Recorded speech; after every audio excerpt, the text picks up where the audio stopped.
Jadi begini ya, tak terang nonahku ya. Alam itu ada dua, ada alam mangkul, ada alam murtajal. Tapi hampir semua alam itu mangkul sebetulnya. Ya, semua alam tuh hampir semuanya itu mangkul.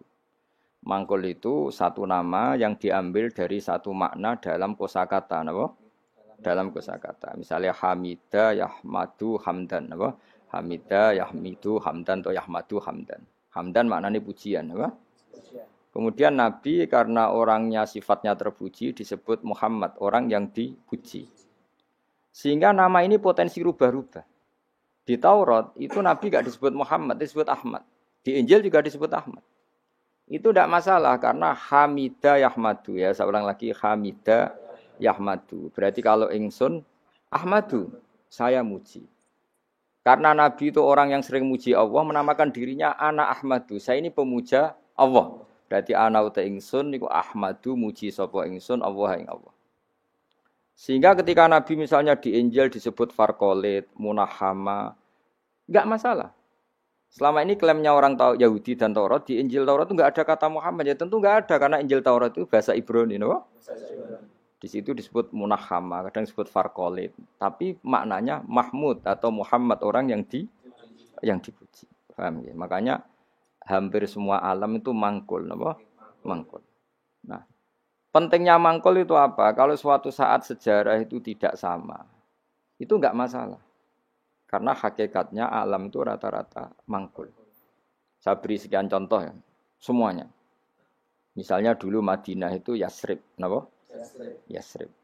Karena ketika orang Ansor merelakan semua hartanya untuk Nabi, saya berkali-kali cerita, Kanjeng Nabi niku datang ke Yasrib, niku migrasinya angkatannya hampir 500 sahabat beserta keluarga. Terus Nabi itu kesulitan karena sahabat si A memberi si B. Pokoknya kesulitan ngelola.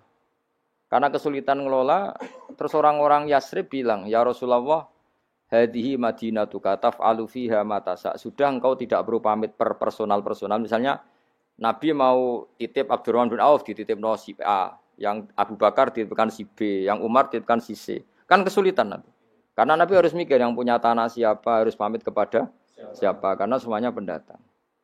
Karena Nabi kesulitan itu, terus orang-orang Yasrib bilang, "Ya Rasulullah, hadhihi madinatuka taf'alu fiha matasa." Sudah ya Rasulullah, ini kotamu, kita semua ada ikut punya Yasrib, semua ini milikmu. Maka terserah engkau. Semenjak itu Nabi terus longgar, karena diikrarkan miliknya. Semenjak itu terus Nabi memaklumatkan secara umum siapa saja boleh menempati di Madinah sesuai kadar hajat masing.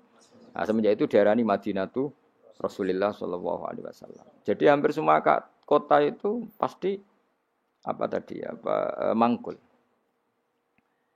Sehingga ketika kitab Taurat, Injil menamakan itu enggak persis, itu enggak masalah. Misalnya Quran yang paling masyhur, sumya bil Quran ya li annahu makru karena dibaca, maka sumya Quranan. Qara'a yaqra'u Quranan. Tapi Quran juga dikatakan kitab, wal kitabil mubin karena bentuknya mushaf itu maktub, ada yang ditulis. Artinya melibatkan kitabah, tulisan, maka sumya kitaban. Sebagian disebut lagi Quran itu namanya apa? Mushaf, apa? Karena mushaf itu dari kata sokhifah, ada lampiran, melibatkan kertas. Maka disebut yatslu suhufam mutahhar. Paham ya? Makanya suhufi Ibrahim wa Musa. Jadi melihat itu melibatkan lampiran, sokhifah disebut mushaf. Melihat itu dibaca disebut Quran. Melihat itu melibatkan tulisan disebut kitab. Melihat konsepnya adalah al-fariq bainal haqqi wa bainal batil disebut furqan, pemisah. Melihat fungsinya cahaya disebut nur. Melihat fungsinya Quran menghidupkan jiwa-jiwa yang mati disebut ruh. Wa kadzalika auhayna ilaika ruham min amrina. Sehingga berdipastikan sebenarnya semua nama itu rata-rata itu mangkul, apa? Mangkul. Makanya Nabi sering ngendikan saya ini punya sekian nama. Itu beliau menyebut ana Muhammad wa ana Ahmad. Termasuk beliau menyebut wa anal mahi. Saya ini pelebur, penghilang. Yamhu bi al-kufra, dengan saya kekafiran menjadi hilang. Wa anal aqib, saya ini penutup karena saya adalah penutup para nabi. Wa anal hasyir, saya ini hasyir, penggiring. Karena nanti semua para nabi digiring di bawah benderaku. Jadi Nabi juga punya sekian nama dan semua itu menunjukkan alam apa? Mangkul. Ya, alam apa? Mangkul. Nah sekarang asmani babai Nabi itu jelas gak fiktif karena tadi orang Arab tahu semua, semua orang kafir pun tahu. Kalau di Mekah ada Babu Bani Syaibah, pasti ada orang bernama Syaibah karena ada Bani Syaibah, turunannya Syaibah. Dan itu siapa? Abdul Muttalib. Dan itu siapa? Abdullah. Itu siapa? Muhammad. Dan itu butuh bukti artefak. Makanya terus Allah menjawab fihi ayatum bayyinatum maqamu Ibrahim.